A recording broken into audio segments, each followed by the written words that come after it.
Hello ಗೆಳೆಯರೆ, ಇವತ್ತು ನಾವು ಪ್ಯಾಲೆಸ್ತೀನ್ ಇಸ್ರೇಲ್ ವಾರ್ ಬಗ್ಗೆ ಮಾತಾಡೋಣ. ಈ ವಾರು ಎಷ್ಟು ವರ್ಷಗಳಿಂದ ನಡೀತಾ ಇದೆ, ಇದ್ರ ಹಿಸ್ಟ್ರಿ ಏನು, ಯಾಕೋಸ್ಕರ ಈ ಎರಡು ದೇಶಗಳು ವಾರ್ ಮಾಡ್ತಾ ಇವೆ, ಇದರಲ್ಲಿ ಯಾರದು ತಪ್ಪಿದೆ, ಯಾರು ಸರಿ ಇದ್ದಾರೆ ಅಂತ ಕ್ಲೀನಾಗಿ ತಿಳ್ಕೊಳ್ಳೋಣ.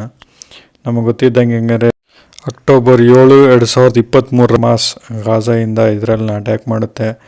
ಅಲ್ಲಿ ಸ್ವಲ್ಪ ಜನನ ಸಾಯಿಸುತ್ತೆ ಮತ್ತು 250 ಜನನ ಬಂದಿ ಮಾಡಿಕೊಳ್ಳುತ್ತೆ. ಇದರ ಉತ್ತರಕ್ಕಾಗಿ ಇಸ್ರಾಯೇಲು ಹಮಾಸ್ನ ಮತ್ತು ಗಾಜಾನ ಧ್ವಂಸ ಮಾಡುತ್ತೆ. 40,000 ಜನರಿಗಿಂತ ಮೇಲೆ ಜನರನ್ನು ಸಾಯಿಸುತ್ತೆ ಮತ್ತು 80,000 ಜನ ಇಲ್ಲಿ ಹ್ಯಾಂಡಿಕ್ಯಾಪ್ ಆಗ್ತಾರೆ. 16,000 ಜನ ಮಕ್ಕಳು ಇಲ್ಲಿ ಸಾಕ್ತಾರೆ. ಏನಂತ ಮೇನ್ ರೀಸನ್ ತಿಳ್ಕೊಳ್ಳೋಣ ಬನ್ನಿ. 2013 ಏನು ಮಾಡ್ತಾರೆ, 2023 ರಂಜಾನ್ ಟೈಮಲ್ಲಿ ಇಸ್ರಾಯೇಲು ತನ್ನ ಫೋರ್ಸಸ್ ಅಂದರೆ ಮಿಲಿಟ್ರಿ ಫೋರ್ಸಸ್ನ ತಗೊಂಡು ಮಸ್ಜಿದ್ ಅಲ್-ಅಕ್ಸಾಗೆ ಒಳಗೋಗಿ ಅಲ್ಲಿ ಧ್ವಂಸ ಮಾಡಿ 50 ಜನನ ಇಂಜೂರ್ ಮಾಡುತ್ತೆ, 400 ಜನನ ಅರೆಸ್ಟ್ ಮಾಡುತ್ತೆ. ಇದರ ಆಪೋಸಿಟಾಗಿ ಹಮಾಸ್ ಅವ್ರ ಮೇಲೆ ರಾಕೆಟ್ ಹಾರಿಸುತ್ತೆ. ಈ ಇಸ್ರೇಲ್ ಏನು ಮಾಡ್ತಾಯಿದೆ ಅಂದರೆ ಪ್ಯಾಲೆಸ್ತೀನಲ್ಲಿ ಪ್ರಾಣಿಗಳಾಗಿರ್ಬೋದು, ಮನುಷ್ಯರಾಗಿರ್ಬೋದು ಯಾರನ್ನೂ ಕೂಡ ನೋಡ್ತಾ ಇಲ್ಲ. ಇಲ್ಲಿ ಸಾವಿನ ಸಾಲನ್ನ ಅದು ಸೃಷ್ಟಿ ಮಾಡ್ತಾಯಿದೆ. ಯಾವ ರೀತಿ ಸಾಯಿಸ್ತಾ ಇದೆ ಅಂದರೆ ಇಲ್ಲಿ ಎಥನಿಕ್ ಕ್ಲೀನ್ಸಿಂಗ್ ಮಾಡ್ತಾಯಿದೆ. ಯಾವುದೇ ರೀತಿಯಾದ ವಾರಲ್ಲಿ ಒಂದು ರೂಲ್ಸ್ ರೆಗ್ಯುಲೇಷನ್ನ ಫಾಲೋ ಮಾಡ್ತಾರೆ. ಮಕ್ಕಳನ್ನು ಸಾಯಿಸೋಂಗಿಲ್ಲ, ವೃದ್ಧರನ್ನ ಸಾಯಿಸೋಂಗಿಲ್ಲ ಒಂದು ಪರ್ಟಿಕ್ಯುಲರ್ ಏರಿಯಾದಲ್ಲಿ. ಆದರೆ ಅದನ್ನು ಅವ್ರು ಫಾಲೋ ಮಾಡ್ತಿಲ್ಲ. ಎಲ್ಲದಿಂದ ಕಷ್ಟ ಏನಂದರೆ ತಮ್ಮ ಚಿಕ್ಕ ಮಕ್ಕಳನ್ನು ತಮ್ಮ ಕೈಯಲ್ಲಿ ತೊಗೊಂಡು ಹೂತಾಕೋದು, ತಮ್ಮ ಕಣ್ಮುಂದೆ ತಮ್ಮ ಮಕ್ಕಳನ್ನು ಸತ್ತೋಗ್ತಾರಲ್ಲ, ಅದನ್ನು ಯಾವುದೇ ತಂದೆ ತಾಯಿ, ಯಾವುದೇ ಧರ್ಮದ ತಂದೆ ತಾಯಿ ಆಗಿರ್ಬೋದು ನೋಡೋಕ್ಕಂತೂ ಸಾಧ್ಯ ಇಲ್ಲ. ಸೊ ಗಾಜಾ ಇವತ್ತು ಎಲ್ಲ ರೀತಿ ಧ್ವಂಸ ಆಗಿದೆ. ಅದರಲ್ಲಿ ಒಂದೇನೆಂದರೆ ಅವರು ಯಾವುದೇ ಕಾರಣಕ್ಕೂ ಇಸ್ರೇಲ್ ಮುಂದೆ ಸೋಲನ್ನು ಒಪ್ತಾ ಇಲ್ಲ. ಹಾಗೆ ನೋಡೋದಾದರೆ ಇಸ್ರೇಲ್ ಮತ್ತು ಗಾಜಾ ಇದಕ್ಕಿಂತ ಮುಂಚೆನೂ ಕೂಡ 15 ಬಾರಿ ವಾರ್ ಮಾಡಿದ್ದಾರೆ. ಇದು ಫಸ್ಟ್ ಟೈಮ್ ಏನಲ್ಲ. ಸೊ ಬನ್ನಿ ಅದ್ರ ಹಿಸ್ಟ್ರಿ ಏನಂತ ತಿಳ್ಕೊಳ್ಳೋಣ. ಇದು ನೋಡಿ, ಇದು ಪ್ಯಾಲೆಸ್ತೀನ್ ಮತ್ತು ಇಸ್ರಾಯೇಲು. ಇಲ್ಲಿ ರೆಡ್ ಹಂಗಿದಿಲ್ಲ, ಇದು ಪ್ಯಾಲೆಸ್ತೀನ್ 2 ಭಾಗ, ಗಾಜಾ ಮತ್ತು ವೆಸ್ಟ್ ಬ್ಯಾಂಕ್ ಅಂತ. ಸೊ 1917 2020 ಈ ಪ್ಯಾಲೆಸ್ತೀನ್ ಭಾಗ ಕಡಿಮೆ ಆಗ್ತಾ ಹೋಗ್ತಾ ಇದೆ. ಈ ವಾರಿಂದ ಏನಾಗಿದೆ ಅಂದರೆ 90% ಗಾಜಾದಲ್ಲಿ ಅಗ್ರಿಕಲ್ಚರ್ ಲ್ಯಾಂಡ್ ಡೆಸ್ಟ್ರಾಯ್ ಆಗಿದೆ ಮತ್ತು ಅಲ್ಲಿಂದ ಗಾಜಾದ ಎಕನಾಮಿ 6% ಬಂದಿದೆ. 3 ಲಕ್ಷ ಜನ ತಮ್ಮ ಜಾಬನ್ನು ವೆಸ್ಟ್ ಬ್ಯಾಂಕಿಂದ ಕಳ್ಕೊಂಡಿದ್ದಾರೆ. ಹಾಗೂ ಇದರ ರಿಲಿಜಿಯಸ್ ರೀಸನ್ ಏನಂದರೆ ಇಬ್ರಾಹಿಂ ಅಲೈಹಿಸ್ಸಲಾಮ್ ಅಂತ ಅವರು ಪ್ರಾಫಿಟ್, ಅವ್ರಿಗೆ 2 ಮಕ್ಕಳು ಇಸ್ಮಾಯಿಲ್ ಮತ್ತು ಇಸಾಕ್, ಅವರಿಬ್ಬರು ಕೂಡ ಪ್ರಾಫಿಟ್ಸೇ. ಇಸಾಕ್ ಇರ್ತಾರಲ್ಲ, ಅವ್ರಿಗೆ ಒಬ್ಬರು ಮಗ ಇದ್ದರು ಯಾಕೂಬ್ ಅಂತ. ಅವ್ರ ಮಕ್ಕಳು ಏನೇನಂತಾರೆ ಬನಿ ಇಸ್ರಾಯೇಲ್ ಅಂತಾರೆ. ಇವಾಗ ಇಸ್ರಾಯೇಲ್ ಅಂತ ಏನು ಹೆಸರು ಇಟ್ಕೊಂಡಿದ್ದಾರಲ್ಲ, ಇದು ಅವರ ತಂದೆ ಹೆಸರಲ್ಲಿ ಮಾಡ್ಕೊಂಡು ಇಸ್ರಾಯೇಲ್ ಅಂತ ಯಾಕೂಬ್ ಅಲೈಹಿಸ್ಸಲಾಮ್ ಅಂತ ಕರಿತೀವಿ. ಅವರು ಈ ಇಸ್ರೇಲ್ ಏನು ಮಾಡ್ತಾರೆ ಅಂದರೆ ಅವರು ಅವರು ಇದಕ್ಕೆ ದೇವರು ಭಾಳ ಪ್ರಾಫಿಟ್ಸ್ಗಳನ್ನ ಕಳಿಸ್ತಾನೆ. ಅವರು ಭಾಳ ಜನ ಸಾಯಿಸಿರ್ತಾರೆ. ಅದೇ ರೀತಿ ಅವರು ಈ ಜೀಸಸ್ನು ಕೂಡ ಕ್ರೂಸಿಫೈ ಮಾಡೋಕ್ಕೆ ಟ್ರೈ ಮಾಡ್ತಾರೆ. ಅದರಿಂದ ಕ್ರಿಶ್ಚಿಯಾನಿಟಿ ವರ್ಲ್ಡಲ್ಲಿ ಅವ್ರ ಮೇಲೆ ಅವ್ರಿಗೆ ಭಾಳ ಕೋಪ ಇರುತ್ತೆ. ಅದರಿಂದ ಅವರು ಕೂಡ ಕ್ರಿಶ್ಚಿಯಾನಿಟಿ ವರ್ಲ್ಡ್ ಅವ್ರಿಗೆ ಭಾಳ ಜ್ಯೂಸ್ಗೆ ತೊಂದರೆ ಕೊಡ್ತಾರೆ. ಈ ಯುರೋಪಲ್ಲಿ ಏನಂದರೆ ಯುರೋಪಲ್ಲಿ ಈ ಜ್ಯೂಸ್ನ ಯಾರೂ ಇಟ್ಕೊಳ್ಳೋಕ್ಕೆ ತಯಾರಿಲ್ಲ. ನೀವೇ ನೋಡ್ಬೋದು 1100ರಿಂದ 1600 ಎಲ್ಲ ಕಂಟ್ರಿ ಅವ್ರನ್ನ ತೆಗೆದಾಕ್ತಾರೆ. ಯಾಕಂದರೆ ಅವರು ಭಾಳ ಪ್ರಾಫಿಟ್ಸ್ಗಳನ್ನ ಸಾಯಿಸಿರ್ತಾರೆ. ಅವರು ಒಂಥರ ಅವರು ಕೂಟ ನೀತಿ ಅವರು ಸರಿ ಯಾರಿಗೂ ಒಪ್ಪಿಗೆ ಆಗಲ್ಲ ಅಂತ ಎಲ್ಲ ದೇಶದಿಂದ ಅವ್ರನ್ನ ಓಡಿಸ್ಬಿಡ್ತಾರೆ. ಅದಕ್ಕೆ ಒಬ್ಬರು ಇಸ್ರಾಯೇಲ್ ವ್ಯಕ್ತಿ ಥಿಯೋಡರ್ ಹೆರ್ಜಲ್ ಅಂತ ಇವ್ರೇನು ಡಿಸೈಡ್ ಮಾಡ್ತಾರೆ, ನಮ್ಮದೇ ಆದ ಒಂದು ದೇಶ ಇರಬೇಕು, ಇಲ್ಲಾಂದರೆ ಈ ರೀತಿ ನಮ್ಮನ್ನ ಪ್ರತಿ ದೇಶದಿಂದ ಓಡಿಸ್ಬಿಡ್ತಾರೆ. ಈ ರೀತಿ ನಾವು ಬರೀ ಅಲೆಮಾರಿಗಳ ಥರ ತಿರುಗಾಡೋದು ಸರಿ ಇಲ್ಲ, ನಮ್ಮದೇ ಆದ ಒಂದು ದೇಶ ಬೇಕು. ನಾವೇನು ಮಾಡೋಣ, ಪ್ಯಾಲೆಸ್ತೀನ್ ಅನ್ನೋ ದೇಶದಲ್ಲಿ ಹೋಗಿ ನಾವಲ್ಲಿ ಸೇರಿಕೊಂಡು ಅದನ್ನೇ ನಮ್ಮದೇ ದೇಶ ಇಸ್ರೇಲ್ ಅಂತ ಮಾಡೋಣ. ಸೊ ಈ ಝಿಯೋನಿಸ್ಟ್ ಐಡಿಯಾನ ಅವರು ಸ್ಥಾಪಿಸ್ತಾರೆ, ಕಾನ್ಫರೆನ್ಸ್ ಮಾಡ್ತಾರೆ. ಅದರಲ್ಲಿ ಎಲ್ಲ ಇಸ್ರೇಲ್ ಜನಾಂಗದವ್ರು ಬಂದಿರ್ತಾರೆ, ಅವರೆಲ್ಲ ಇದಕ್ಕೆ ಒಪ್ಪಿಗೆ ಕೊಡ್ತಾರೆ. ಸೊ ನಾವು ಹೋಗಿ ಏನು ಮಾಡೋಣ, ನಾವು 2 ವರ್ಷದ ಹಿಂದೆ ವಾಸವಾಗಿದ್ದ ಪ್ಯಾಲೆಸ್ತೀನ್ ಜಾಗದಲ್ಲಿ ಮತ್ತೆ ಹೋಗಿ ಅಲ್ಲೋಗಿ ನಾವು ಸೇರ್ಕೊಳ್ಳೋಣ ಅಂತ ಅವರು ಎಲ್ಲ ಡಿಸೈಡ್ ಮಾಡ್ತಾರೆ. ಯಾಕಂದರೆ ಇದು ರಿಲಿಜಿಯಸ್ ಪ್ಲೇಸ್ ಕೂಡ ಹೌದು. 1881 ಸ್ವಲ್ಪ ಜನ ಅಂತ ಬಂದು ಏನು ಮಾಡ್ತಾರೆ, ಪ್ಯಾಲೆಸ್ತೀನಲ್ಲಿ ಎಲ್ಲ ಜ್ಯೂಸ್ ಬಂದು ಸೇರ್ಕೊತಾರೆ. ಆ ಟೈಮಲ್ಲಿ ಭಾಳ ಕಡಿಮೆ ಜನ ಇರ್ತಾರೆ ಅವರು. ಯಾಕಂದರೆ ಒಂದು 5,000 to 6,000 ಜನ ಅಷ್ಟೇ ಇರ್ತಾರೆ. ಆದರೆ ಮೇನ್ ಸಂಗತಿ ಏನಂದರೆ 1915 ವರ್ಲ್ಡ್ ವಾರ್ 1 ಆಗುತ್ತೆ. ಆವಾಗ ಇಂಗ್ಲೆಂಡ್ಗೆ ದುಡ್ಡು ಬೇಕಾಗಿರುತ್ತೆ, ಮತ್ತು ಜನ ಸಂದಣಿ ಬೇಕಾಗಿರುತ್ತೆ, ಅರಬ್ಬರು ಬೇಕಾಗಿರ್ತಾರೆ. ಅದಕ್ಕೆ ಅವ್ರು ಏನು ಮಾಡ್ತಾರೆ, ಅಟೋಮನ್ ಎಂಪೈರ್ನ ಸೋಲ್ಸೋಕ್ಕೋಸ್ಕರ 3 ಜೊತೆ ಅವರು ಅಗ್ರಿಮೆಂಟ್ ಮಾಡ್ಕೊತಾರೆ. ಫಸ್ಟ್ ಅಗ್ರಿಮೆಂಟು ಜ್ಯೂಸ್ ಜೊತೆ ಮಾಡ್ಕೊತಾರೆ. ಏನಂತ, ನೀವು ನಮಗೆ ದುಡ್ಡು ಕೊಡಿ, ನಾವು ನಿಮಗೆ ಫಲಸ್ತೀನ್ ದೇಶನ ನಿಮಗೆ ಕೊಟ್ಬಿಡ್ತೀವಿ ಅಂತ ಇವ್ರ ಜೊತೆ ಅಗ್ರಿಮೆಂಟ್ ಮಾಡ್ಕೊತಾರೆ. ಇದೇ ರೀತಿ ಅರಬ್ ಇರ್ತಾರಲ್ಲ, ಅವ್ರ ಜೊತೆ ಏನು ಅಗ್ರಿಮೆಂಟ್ ಮಾಡ್ತಾರೆ, ನೀವು ನಮಗೆ ಸಾಥ್ ಕೊಡಿ, ನಾನು ನಿಮಗೆ ಫಲಸ್ತೀನ್ ಕೊಡ್ತೀವಿ. ಅದೇ ರೀತಿ ಇವರು ಫ್ರಾನ್ಸ್ ಜೊತೆನೂ ಅಗ್ರಿಮೆಂಟ್ ಮಾಡ್ತಾರೆ, ನೀವು ನಮಗೆ ಸೈನಿಕರು ಕೊಡಿ, ನಾನು ನಿಮಗೆ ಫಲಸ್ತೀನ್ ಕೊಡ್ತೀವಿ ಅಂತ. ಸೊ ಆ ವಾರ್ನ ಗೆದ್ದಾದ್ಮೇಲೆ ಈ ರೀತಿ ಆ ಪರ್ಟಿಕ್ಯುಲರ್ ಮಿಡಿಲ್ ಈಸ್ಟ್ ಏರಿಯಾ ಇದೆಯಲ್ಲ, ಅದು ಈ ರೀತಿ ಡಿವೈಡ್ ಆಗುತ್ತೆ. ಬ್ರಿಟೇನು ಮತ್ತು ರಷ್ಯಾ ಮತ್ತು ಈ ರೀತಿ 1917 ಬ್ರಿಟಿಷ್ ಮ್ಯಾಂಡೇಟಲ್ಲಿ ನೋಡಿ ಆಲ್ಮೋಸ್ಟ್ 100% ಈ ಏರಿಯಾ ಫಲಸ್ತೀನ್ ಜನರದ್ದು ಸೇರಿರ್ತದೆ. Only minute percent Jewish state ಇರ್ತದೆ, ಸ್ವಲ್ಪ ಜನ ಹಂಗೆ ಇರ್ತಾರೆ. ಸೊ ಅದೇ ಸಂಗತಿಯಲ್ಲಿ ಏನಾಯ್ತದೆ ಅಂದರೆ, ಹಿಟ್ಲರು ಜರ್ಮನಿಯಲ್ಲಿ ಬರ್ತಾನೆ. ಜರ್ಮನಿಲಿ ಏನು ಮಾಡ್ತಾನೆ, ಜ್ಯೂಸ್ ಮೇಲೆ ಭಾಳ ಕಷ್ಟ ಕೊಟ್ಟು ಸಾವಿರಾರು, ಹೆಚ್ಚು ಕಡಿಮೆ 60 ಲಕ್ಷ ಜನನ ಹೋಲೋಕಾಸ್ಟ್ ಮಾಡಿ ಸಾಯಿಸ್ಬಿಡ್ತಾನೆ. ಅದರಿಂದ ಜನ ಏನು ಮಾಡ್ತಾರೆ, ಜರ್ಮನಿಯಿಂದ ಬೇರೆ ಬೇರೆ ದೇಶಕ್ಕೆ ಓಡೋಗ್ತಾರೆ. ಅದರಲ್ಲಿ ಮೆಜಾರಿಟಿ ಜನ ಬಂದು ಏನು ಮಾಡ್ತಾರೆ, ಫಲಸ್ತೀನಲ್ಲಿ ವಲಸೆ ಬಂದುಬಿಡ್ತಾರೆ. ಆವಾಗ ಫಲಸ್ತೀನ್ ಜನ ಏನು ಮಾಡ್ತಾರೆ, ನಮ್ಮದೇ ಆದ ಕಂಟ್ರಿಲಿ ಇಷ್ಟೊಂದು ಜನ ಬಂದು ಸೇರಿಬಿಡ್ತಾವ್ರೆ ಅಂದ್ಬಿಟ್ಟು ನ್ಯಾಷನಲ್ ಮೂವ್ಮೆಂಟ್ನ ಸ್ಟಾರ್ಟ್ ಮಾಡ್ಕೊತಾರೆ. 1948 ಏನು ಮಾಡ್ತಾರೆ, ಇಂಗ್ಲೆಂಡ್ ಅವರು, ಬ್ರಿಟನ್ ಅವರು ಫಲಸ್ತೀನ್ ಬಿಟ್ಬಿಟ್ಟು ಅಲ್ಲಿಂದ ಅವರು ತಮ್ಮ ಲಂಡನ್ಗೆ ಹೊಂಟೋಗ್ಬಿಡ್ತಾರೆ. ಅವಾಗ ಅವರು ಹೋಗ್ತಾ ಏನು ಮಾಡಿಬಿಡ್ತಾರೆ, ಇಸ್ರೇಲ್ ಅವ್ರಿಗೆ ತಮ್ಮ ಬಾವುಟನ ಆರಿಸೋಕ್ಕೆ ಕೊಟ್ಬಿಡ್ತಾರೆ.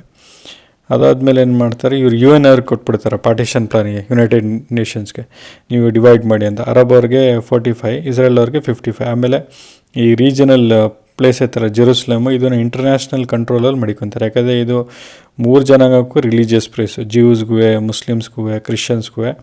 ಇದನ್ನು ಇಂಟರ್ನ್ಯಾಷನಲ್ ಕಂಟ್ರೋಲ್ ಪ್ಲೇಸ್ ಇರಲಿ ಅಂದ್ಬಿಟ್ಟು ಈ ಪರ್ಟಿಕ್ಯುಲರ್ ಜೆರೂಸಲೇಮ್ ಪ್ಲೇಸ್ ಇದೆಯಲ್ಲ, ಇಲ್ಲಿ ಮಸ್ಜಿದ್ ಅಲ್-ಅಕ್ಸಾ ಇದೆ, ಟೆಂಪಲ್ ಮೌಂಟ್ ವಾಲ್ ಇದೆ, ಚರ್ಚ್ ಆಫ್ ಹೋಲಿ ಸೆಬಸ್ಟಿಯನ್ ಸ್ಕಲ್ಪ್ಚರ್ ಇದೆ, ಇದನ್ನು ಇಂಟರ್ನ್ಯಾಷನಲ್ ಕಂಟ್ರೋಲ್ ಇರಲಿ ಅಂತ.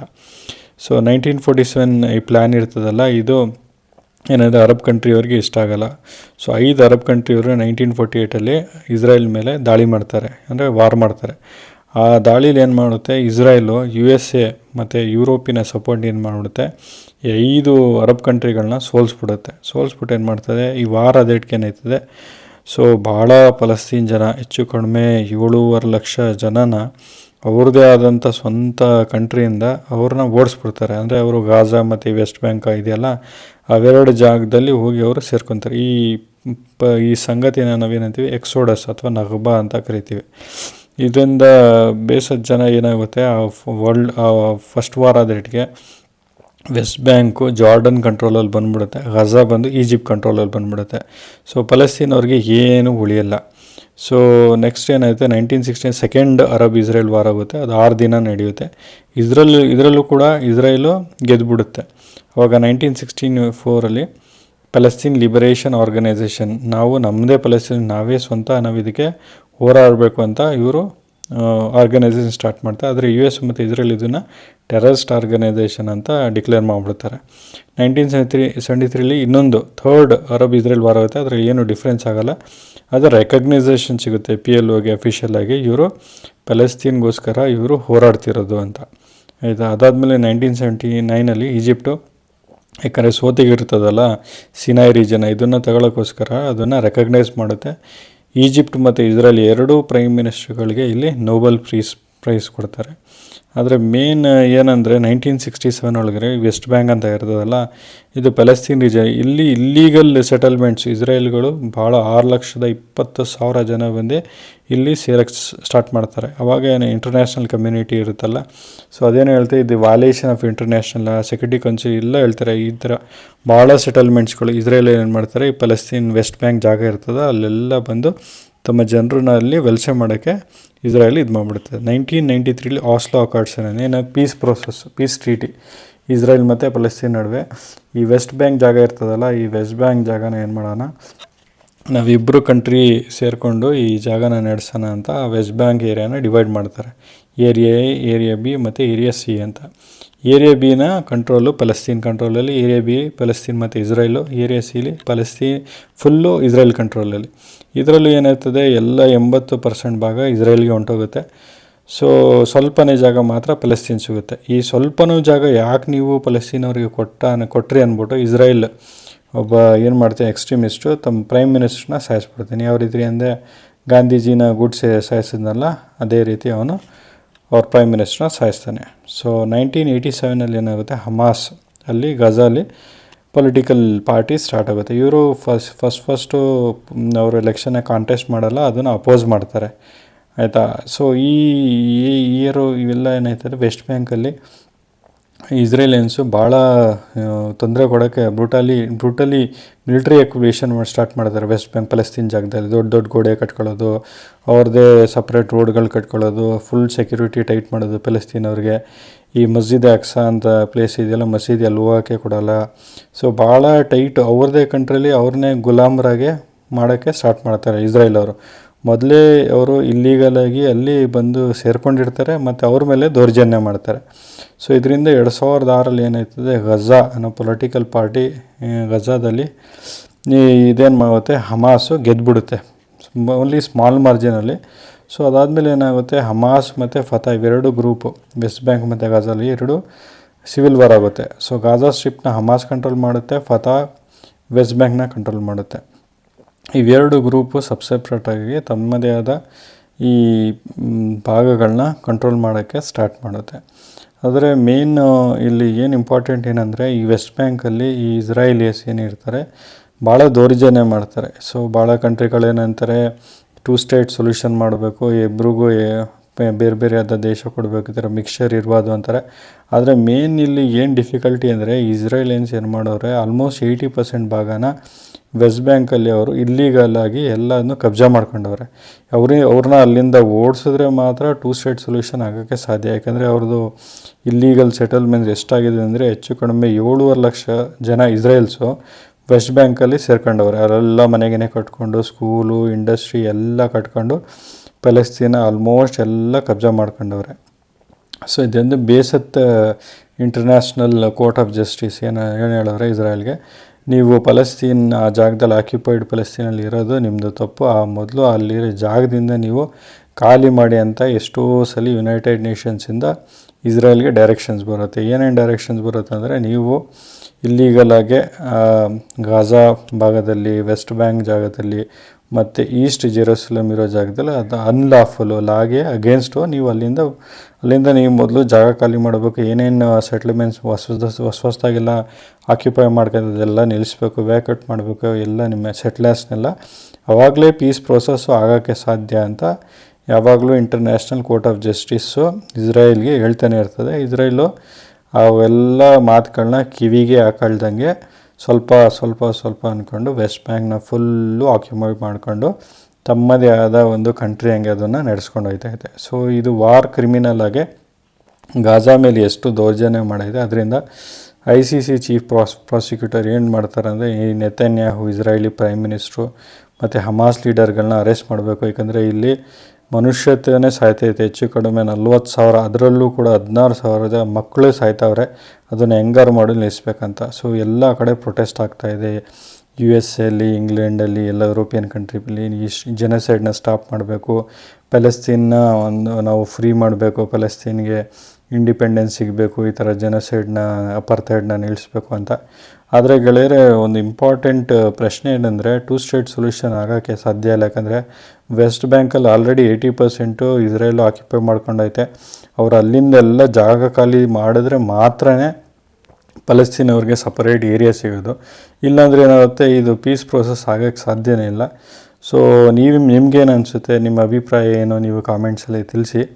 ನಿಜವಾಗ್ಲೂ ಈ ಪಲಸ್ತೀನು ಫ್ರೀ ಆಗುತ್ತಾ? ಸೊ ಹಾಗೋದಾದರೆ ಯಾವ ರೀತಿ, ಏನು ಸೊಲ್ಯೂಷನ್ ನಾವು ಕೊಡ್ಬೋದು? ಈ ಪಲಸ್ತೀನು ಯಾವ ರೀತಿ ಒಂದು ಫ್ರೀ ದೇಶ ಆಗುತ್ತೆ, ಅದಕ್ಕೆ ಏನು ಸೊಲ್ಯೂಷನ್ ಇಡ್ಬೋದು ಅಂತ ಎಲ್ಲರೂ ತಿಳಿಸಿ. ಸೊ ವಿಡಿಯೋ ಇಷ್ಟ ಆಗಿದರೆ ಎಲ್ಲರೂ ತಪ್ಪದೆ ಸಬ್ಸ್ಕ್ರೈಬ್ ಮಾಡಿ. ಧನ್ಯವಾದಗಳು.